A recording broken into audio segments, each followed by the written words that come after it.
meu irmão, olá, minha irmã. Estamos aqui em mais uma resenha teológica para falarmos um pouquinho do que aconteceu no domingo na Igreja Batista Itacuruçá.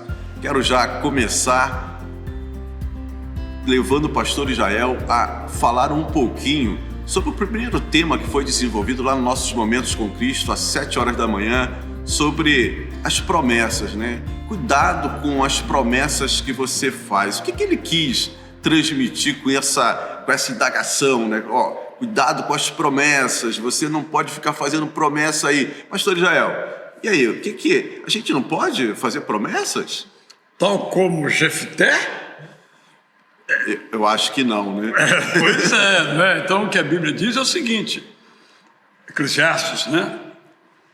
Nós podemos fazer promessas, mas promessas que tenhamos a intenção de cumprir e que nós possamos cumprir.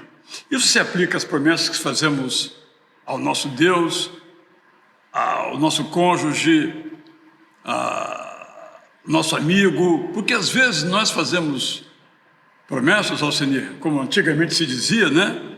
Para ficarmos bem na fita, né? Vou na sua casa, né? Nunca vou, isso ou aquilo. Então essa é a ideia. Você não é obrigado a fazer promessa. É como no casamento. Você é obrigado a casar? Não. Mas você casou, não prometeu ser fiel? Você tem que ser fiel, ora bolas. Você prometeu. Então essa é a ideia. Então não faça promessa e, se fizer, vá até o fim, cumpra. Seja com Deus ou até com a gente mesmo. Eu prometo que eu vou estudar ou que eu vou fazer isso ou aquilo. O ano passa e nada acontece. Só promessas, o vento leva. É verdade, pastor Israel. E a gente tem que tomar muito cuidado, porque uma coisa é você fazer uma promessa para um amigo, né, para um filho, para uma filha. É chato, né, você não cumprir. Mas você fazer uma promessa para Deus e não cumprir, aí fica complicado, né? E, pastor Israel, falando agora um pouquinho sobre esse tema, qual a diferença de voto e promessa? Existe diferença, né, de você fazer um voto para Deus e você fazer uma promessa? É a mesma coisa? Ou há algum detalhe que diferencia, né, o voto da promessa? Foi algo que me veio aqui agora, né? A gente falou sobre promessa, falei, mas tem o voto. Mas será que o voto é a mesma coisa que promessa? Ou tem alguma diferença? O que o senhor tem a nos dizer? Acho que podíamos classificar o voto como sendo algo para Deus ou diante de Deus. E a promessa é uma coisa mais, vamos dizer, mais vazia. Na cultura brasileira tem um elemento de arte chamado arte dos ex-votos, né? Pessoas que prometeram, se eu for curado, eu dou minhas muletas. Aí você tem lugar que tem as muletas de todos que foram curados, por exemplo, né? Então esse é um aspecto. Voto como sendo algo, mesmo seja no casamento, votos de fidelidade, votos de companheirismo, são feitos diante de Deus. Promessa também pode ser, mas é mais genérico. Agora eu penso também, e esse é um grande problema teológico, que é aquele negócio de fazer prova a Deus. É o Gideão, né? Se eu coloco ali e os animais vêm e não comem, então o Senhor está falando isso, né? Então eu penso que há pessoas também que fazem muito desse tipo de teste. Não é mais um voto nem promessa, mas contém um elemento de promessa. Se Deus fizer a parte dele, eu farei a minha.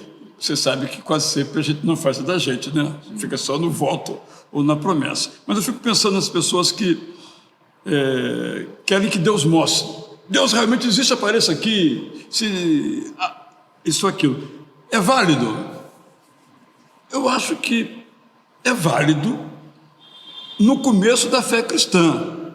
Agora, podemos ficar a vida inteira, fazemos prova, que já tivemos muitas provas de Deus nas nossas vidas. Penso que isso é uma fé iniciante, mas devemos sempre avançar para coisas mais profundas em nosso compromisso com o nosso Deus. Amadurecendo, né, pastor? Eu ia amadurecendo aos poucos. Mas no culto das 9 horas, você trouxe o tema como nós podemos celebrar ao único Deus, como podemos louvar ao único Deus, como podemos estar diante né, desse Deus maravilhoso em adoração. Eu queria que você falasse um pouquinho sobre essa ideia, né, que é algo que às vezes também a gente se indaga, né? Como que a gente pode se manifestar batendo palma, cantando, dando aleluia? Como é que é essa manifestação de adoração diante de Deus? Alcemir, eu vejo que você nos cultos fala amém.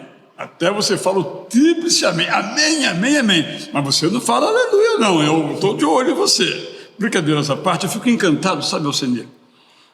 Eu posso estar lá escrevendo, tererê, tererê, daqui a pouco ele solta uma doxologia, né? Um louvor especial, uma bênção. Em especial o caso do texto que eu li em Timóteo capítulo 1, ele está falando lá sobre a salvação. Aí ele fala, o Deus eterno, imortal, invisível, soberano, seja a honra, a glória, o poder para sempre. É coisa linda. Peraí, por que ele faz isso? Porque diante daquilo que ele viu, daquela, como diz o autor dos Hebreus, texto que você gosta muito, tão grande salvação, o que eu vou fazer? Eu tenho que exaltar a Deus, eu tenho que louvar. Então ele coloca aquele hino, né? Aquele cântico, aquela poesia, aquela maravilha ali. Então eu penso que o louvor nasce exatamente da contemplação, da percepção daquilo que Deus nos fez. Claro, podemos exaltá-lo por aquilo que ele fará, mas por aquilo que ele fez. E a maior obra que ele fez foi a da salvação. Jesus Cristo morreu em nosso lugar. Eu acho que, por mais que nós cantemos, nós nunca vamos conseguir expressar a beleza toda. Por isso que a Bíblia usa a palavra glória, beleza, enche. Isaías capítulo 6. Eu acho que isso é poderoso também em nossas vidas. Porque se o Deus a quem eu adoro é poderoso, é glorioso, eu posso confiar. Mas se ele é pequenininho, né? Vai fazer o quê diante de um problema tão grande que eu tenho, por exemplo? Eu vi que você teve alguns tópicos que você levantou sobre celebrar a Deus através das artes, através da profissão, através da apologética. Que palavra é essa? O que significa apologética? Você sabe, né, Alcemir? Tudo é ideologia. Você vai ver um filme, uma música, tudo tem um sentido da própria beleza em si, da arte, mas tem, olha, uma mensagem A, B ou C. Então, hoje, nós somos massageados por muitas mensagens, nas quais não há espaço para ideias como perdão. Deus perdoou. Não há essa ideia. Salvação, Salvador, eu não sou pecador. Não há essa ideia de que nós todos somos pecadores. Não, nós somos bons. Tem alguma coisinha na gente que não funciona, mas nós somos bons. Então eu penso que nós temos que ter, primeiro, conhecimento para conversar com as pessoas, discutir com as pessoas, e depois coragem. Eu creio isso, eu creio que nós somos pecadores. Ponto. Vamos explicar como. Esse é um trabalho da apologética, que é apresentar a nossa fé defensivamente, isto é, levando em conta aquilo que o outro está dizendo e às vezes sem dizer o que o outro está dizendo. Eu não estou negando o seu pensamento, mas diante do seu pensamento que pecado não existe, eu estou afirmando que pecado existe. Diante do seu pensamento de que há muitos salvadores, eu estou afirmando que só há um Salvador. Só que na minha mensagem eu não preciso conter a ideia do outro. Eu parto da ideia do outro e apresento a minha ideia, a ideia da Bíblia, a ideia da Palavra de Deus sobre esse tema ou aquele tema. Essa é a apologética. E aí a nossa tarefa é estar preparado. E tem que estudar, ler, porque os argumentos não são novos, mas eles estão aí diante da gente. Qual é o problema do argumento contrário à fé?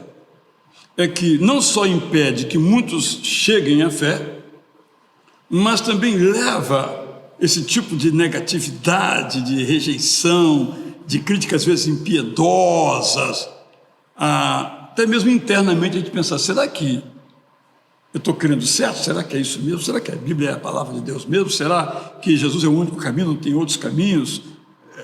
Por isso que é importante esse aspecto também do louvor a Deus através dessa apologética, dessa apresentação defensiva de nossa fé diante da rejeição que ela encontra em tantos espaços.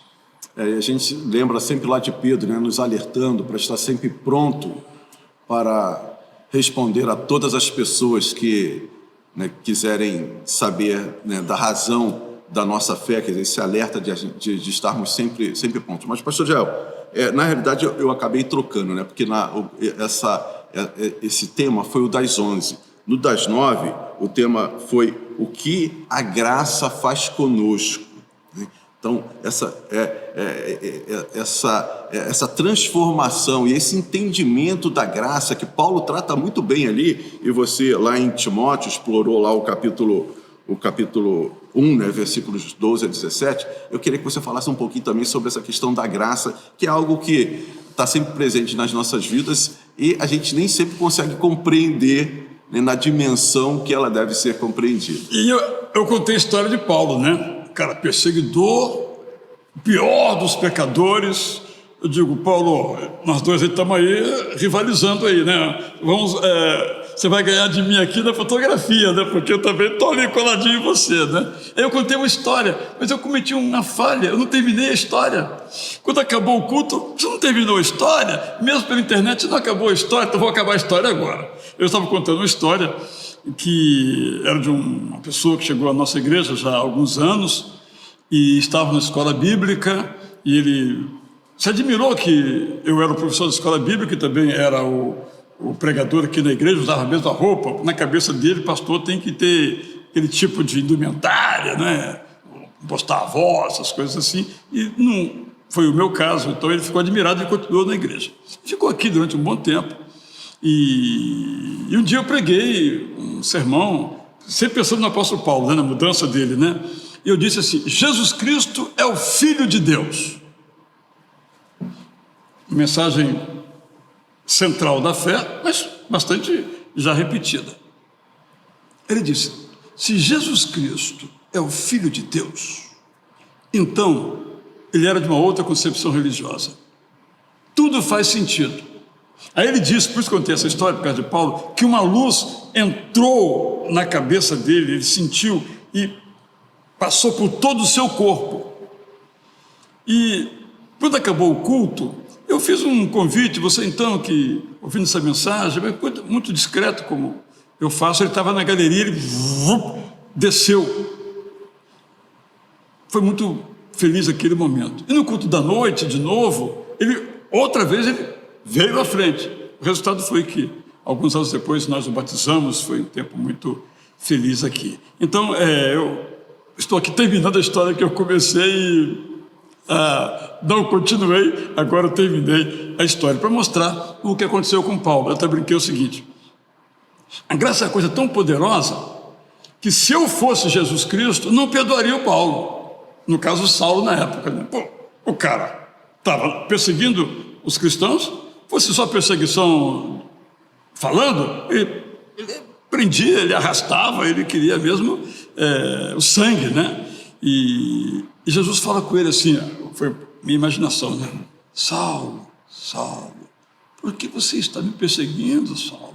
Ele compreendeu que era Jesus. Aí entramos no mistério, como é que ele compreendeu que era Jesus, né? Não temos essa percepção, a não ser pela imaginação sem a qual não existe teologia. E o homem, ele não mudou completamente, ele foi sendo mudado completamente. Eu acho que a conversão tem um momento inicial e tem uma continuidade. Nesse sentido, a conversão é até a morte. Vamos nos parecendo cada vez mais com Jesus e vamos, para usar a expressão antiga de um autor chamado Owen, vamos mortificando a nossa carne ou o nosso eu. Isso é um processo para a vida toda, de tal modo que a graça vai sendo o ar que nós respiramos e o ar que nós expiramos. Esse é o projeto de vida da graça para todos nós. Você falou sobre santificação, né, Jael? E sempre tem uma dúvida, né, com relação a esse tema. né, qual o nosso papel e o papel de Deus. Hoje mesmo lá no nosso encontro, que a gente tem toda terça-feira às 8 horas da manhã, né, no Caminho da Espiritualidade, esse assunto veio à tona, né? Qual é a parte do ser humano nessa... Porque a Bíblia fala que é Deus quem nos santifica. Mas, quer dizer, qual o meu papel? Eu fico só aguardando Deus me santificar? E como é que é esse processo? Eu quero ouvir também a sua opinião, mas eu vou dizer o seguinte. Eu imagino que a santificação é a separação. Essa separação é imediata. Deus me separou. É obra de Deus. É como se ele lançasse um jato de água sobre o meu corpo. Eu estou separado, estou purificado. Aí entra a minha parte. Eu tenho que me enxugar, eu tenho que ver se não tem sabão em algum lugar. Aí é um processo, a santificação. Começa com um ato que é divino e continua com a série de atos que são humanos, esses atos, mas sob a supervisão do Espírito Santo. Senão eu caio no legalismo. Esse é o grande problema da santificação. Então eu acabo achando que eu é que me aperfeiçoo. Não, eu sou irradiado por um facho de luz, mas eu tenho que fazer o caminho da santidade ou o caminho da santificação, mas eu não consigo fazer sozinho. Basicamente essa é a ideia. A minha ideia vai ao encontro do que você mencionou, né? Existe essa parte de se deixar, né, santificar por Deus. Porque eu imagino que você pode, por exemplo, esse raio de luz, essa imagem do raio de luz, eu posso chegar e pegar um obstáculo, né, que impeça que esse raio de luz me atinja e que tome conta de todo o meu ser. Então eu vejo mais ou menos essas ações que a gente precisa tomar, de estar sempre nos colocando à disposição para que Deus venha a realizar esse processo em nossas vidas. E é interessante, né, já utilizando aqui o apóstolo Paulo, que a gente vê esse processo na vida dele e parece assim meio incoerente, mas quanto mais próximos de Deus, né, quanto mais santo, quanto mais a gente se deixa iluminar, mais essa sensação de pecador, né, de que nós precisamos da graça de Deus se faz presente. Aquele grito do apóstolo Paulo, né, miserável homem que sou, retrata muito bem essa ação, né? Então, é um aspecto que chama atenção em todo esse processo, né? Eu penso aqui um pouquinho na minha adolescência. Eu morava em Cianorte, no norte do Paraná, e era uma casa de madeira. E, obviamente, entrava pelas gretas, pelas fendas, a luz. E eu acordava tarde, eu dormia muito tarde, não era meu hábito ficar lendo 3, 4 da manhã, e acordava tipo 8, 9 horas da manhã. E quando eu acordava, estava tudo apagado, eu observava que vinha lá de fora um facho de luz natural do sol. E ao Alcini eu observava as impurezas do quarto, porque naquele facho de luz eu olhava, era só sujeira. Mas quando eu acendia a luz, eu não via mais.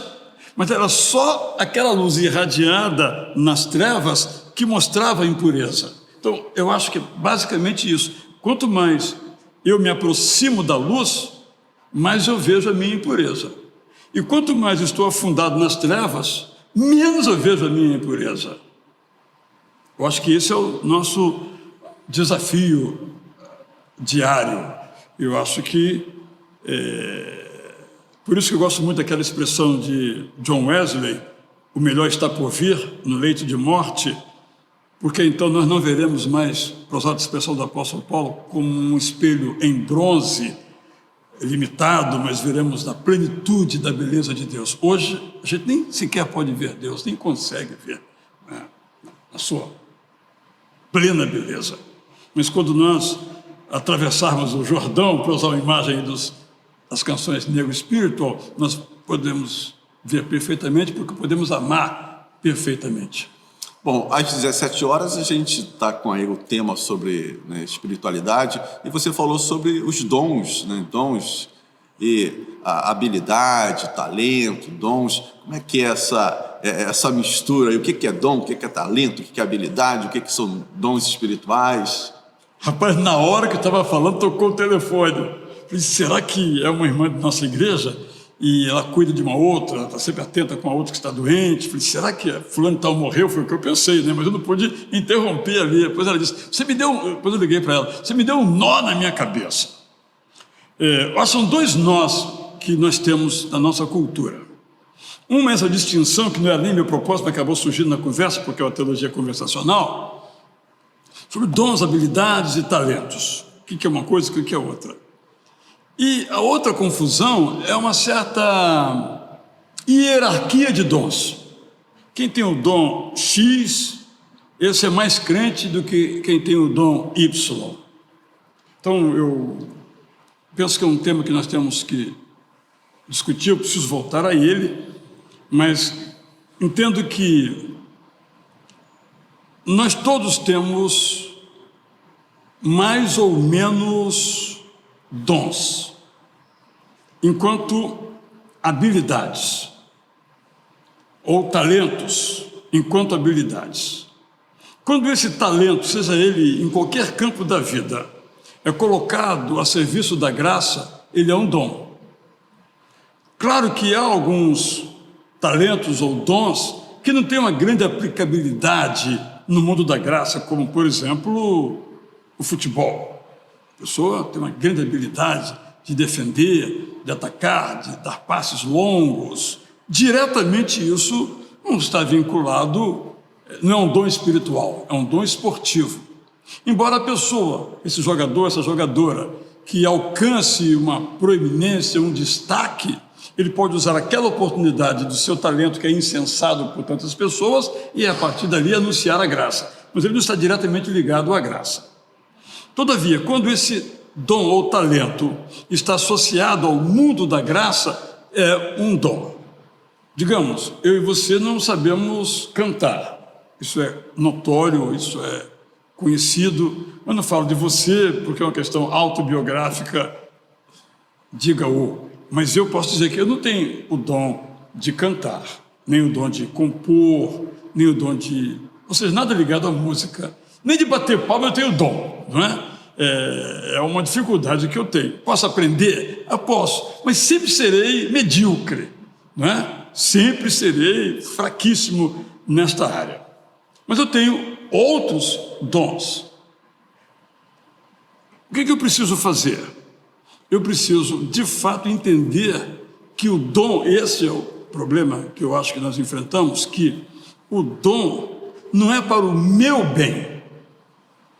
O dom é para o bem do outro, no caso do espiritual, para o bem da igreja, para que aquilo que ela quer proclamar no mundo, que não é a si mesma, mas o nosso Salvador Jesus.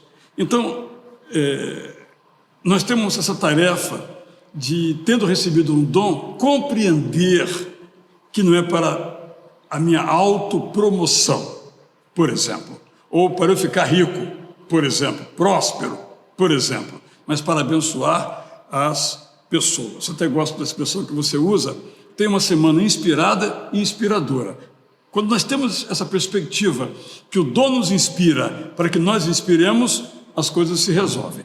A confusão que há, assim como entre talento, dom, habilidade, é que nós elegemos os melhores dons. Então, no pentecostalismo, por exemplo, se você não falar línguas, você é um crente de segunda categoria.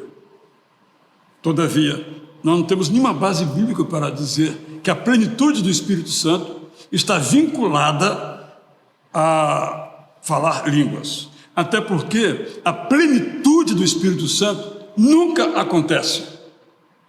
Está acontecendo. A imagem, estou aqui com essa garrafa aqui, né? Se eu tivesse um copo, eu colocaria aqui. E vai derramar. E vai continuar derramando. O Espírito Santo nunca enche o copo. O copo nunca está cheio, porque o copo vai estar sempre recebendo a plenitude do Espírito Santo e derramando sobre outras pessoas. Essa compreensão que nós temos, ao meu ver, que ter sobre esses elementos. Então eu classifiquei, e eu acho que é importante essa distinção, os dons espirituais, que na minha pesquisa são 32 dons espirituais em dons motivacionais, aqueles que são naturais em nós, como a capacidade de ensinar, por exemplo, de explicar um texto, o dom de ajudar o outro, há pessoas que gostam de ficar nos bastidores, nunca aparece, se você chamar para fazer uma oração aqui, vão gaguejar. Mas, no entanto, quando você dá uma tarefa para fora do bastidor, que não aparece nas câmeras, perante as pessoas, é de um brilho que a gente não sabe viver sem essas pessoas, não é? Esse é o dom motivacional, quase que eu chamo de dom natural. E você tem o dom manifestacional, o dom, vamos chamar, extraordinário, o dom espetacular, como a cura, falar, interpretar línguas, ver o futuro. Esse é o dom manifestacional. E você tem o dom oficial, que são o pastorado, o apostolado, por exemplo, são dons que acabam virando um ofício na vida da igreja. E você tem os dons voluntários, que Deus não pede. Pobreza, celibato, martírio, mas Ele aceita. Então, eu acho que classificar esses dons nos ajuda a tirar o foco em pensar que dom só quando ele é extraordinário. Todo mundo grita aleluia. E esses dons são necessários, estão na Bíblia e devem estar em nossas igrejas, em nossas vidas. Mas não só esses, todos os dons. E o apóstolo Paulo termina de uma maneira que a gente esquece de ler, né? Mas procura o melhor dom. Aí você vai ler qual é o melhor dom, estou louco para saber qual é o melhor dom. Ele diz: o melhor dom é amar. O melhor dom é amar. Pois é, pastor Israel, são temas, né, muito interessantes, que é sempre bom a gente ter esse bate-papo aqui, porque acaba aprofundando um pouquinho mais, esclarecendo. E no culto das 19 horas, você deu continuidade à sua série sobre Romanos, né, capítulo 6, capítulo 7, né, e por que ainda pecamos, e também você tratou da questão da batalha espiritual, né? O que é isso, né? Existe batalha espiritual? Aí eu vou lhe devolver a pergunta. Você, no seu encontro aí das terças-feiras, trouxe como um dos livros O Peregrino. O que é o peregrino? O que é a peregrinação, se não a batalha espiritual? Pois é ali a caminhada, né, em rumo à cidade celestial, enfrentando ali, né, tentações, percalços, dificuldades, em muitos momentos se desviando do caminho, né? Mas voltando, que é o mais importante. Isso é muito interessante ali, porque sempre tem ali o Espírito Santo, né, ali trazendo de volta. Mas isso, é sempre... Porque a gente vive num contexto religioso, Israel, em que essa ideia de batalha espiritual, às vezes, ela é distorcida, né? Então, eu queria que você falasse um pouquinho mais, porque eu acho que é um tema que interessa a muitas pessoas, em função dessa distorção que a gente vê, né, em que as pessoas têm que, às vezes, se mutilar, né, e várias outras ações que são tomadas aí, que são divulgadas como se fosse essa batalha espiritual que o crente passa e que, assim, tem respaldo na Bíblia. O que a Bíblia fala efetivamente dessa batalha espiritual? Alcenir, todas as culturas humanas são dualistas. O mal e o bem são dois princípios ou duas divindades lutando no cosmos. Então, nós somos como bolas de ping-pong ou bolas numa quadra de tênis. Deus dá uma raquetada para cá, o diabo dá uma raquetada para lá. Mas essa não é a concepção bíblica. Não há o bem e o mal lutando. Não há uma divindade no mesmo nível do Deus eterno. Então é importante entender isso. Há o mal, há a divindade do mal, vamos chamar assim, a Bíblia chama de ídolo. Mas olha, É abissal a distância um do outro. Esse é poderoso, imortal, invencível, soberano, é o Deus eterno. E na cruz, esse deusinho aqui, esse ídolo chamado Satanás ou qualquer outro nome, já foi derrotado. Parece que as pessoas ainda acham que Deus e o diabo estão lutando. Tem até um filme do Glauber Rocha, que por acaso teve formação evangélica, mas essa não é essa história do paganismo, não do cristianismo. Ele acaba entrando no nosso meio e temos que acabar com isso. Quando Paulo diz que a nossa luta não é contra a carne e o sangue, está nos dizendo, entre outras coisas, que é algo muito intenso, muito forte, muito poderoso. E em Romanos, capítulo 6 e 7, ele coloca as coisas nos devidos lugares de modo mais claro para nós, os leitores, quando ele diz que eu quero fazer o bem, não quero fazer o mal, mas quando eu vejo, eu fiz o quê? O mal. Por quê? Trava-se uma batalha dentro do nosso coração. Podemos dizer que a batalha espiritual cósmica se tornou uma batalha espiritual intracardíaca, interna, interior. Quando nós temos essa percepção, nós não terceirizamos mais a nossa batalha. Que se a batalha lá em cima no céu, nas regiões celestes, para usar uma expressão que está no primeiro capítulo do livro de Efésios, eu não tenho muita responsabilidade, não. Eu tenho apenas que procurar ficar de um lado ou de outro, quando na verdade é o meu desejo, o meu problema é o meu desejo. Essa é a ênfase, e aí eu preciso continuar para dizer, só tem uma maneira de a gente vencer a batalha espiritual. Capítulo 8 de Romanos. Um dia chegaremos lá. Pois é interessante, a gente já está terminando aqui, mas essa questão da batalha espiritual passa muito... Como que a gente sai vencedor, né, dessa batalha? Do que nós estamos nos alimentando, né? Então, tem uma imagem até do confronto, né? Você está alimentando mais das coisas do mundo, você está se alimentando mais de Deus, e isso como é que... a gente nessa caminhada, nessa tensão, o objetivo é fortalecer o nosso espírito através de oração, através da leitura da Bíblia. Esse é o caminho? Inclusive, Alcenir, quando eu fiz a paráfrase de Efésios capítulo 6, você me perguntou, vou buscar aqui agora, eu escrevi algumas coisas que vão exatamente na direção daquilo que você está falando. Porque a grande questão é a seguinte, você colocou bem claramente aí os devidos termos. Eu sou pecador. Não vamos brincar com esse negócio. Eu sou pecador. E eu continuo sendo pecador. Tem uma corrente no meio evangélico que diz que, uma vez que nós aceitamos a Cristo como nosso Salvador, nós não pecamos mais. Eu gostaria que fosse verdade, mas eu continuo pecador. Qual a diferença? Eu preciso viver de tal modo, para usar a expressão do apóstolo Paulo, que o pecado não tenha domínio sobre mim. Então, a primeira coisa que eu tenho que dizer, eu sou pecador. E não é fácil vencer o pecado. Se fosse fácil, todo mundo vencia, não é? Então, eu fiz aqui a paráfrase e mais ou menos escrevi assim, nessa paráfrase de Efésios 6, 10 a 20.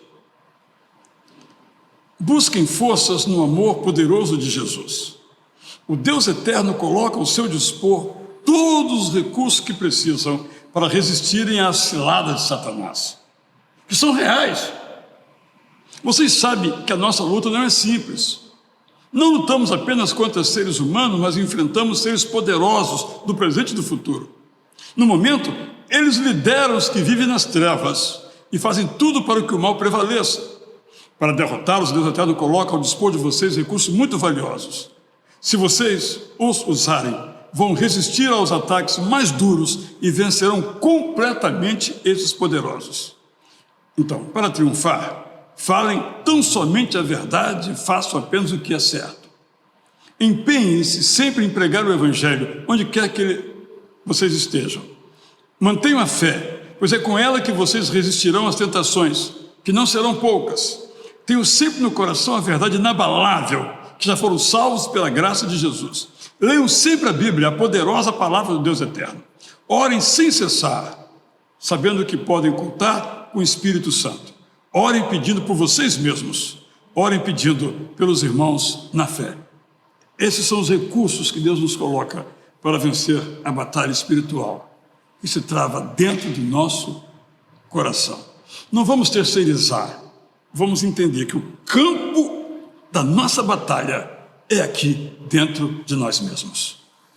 O caminho está aí, né? Tá na palavra. Então a gente não tem desculpa para não buscar cada vez mais nos fortalecer para vencermos todas as dificuldades. E pastor Jael, muito bom, né, estarmos, né, relembrando aqui um pouquinho do que aconteceu no domingo e já nos preparando para o próximo domingo, não é isso?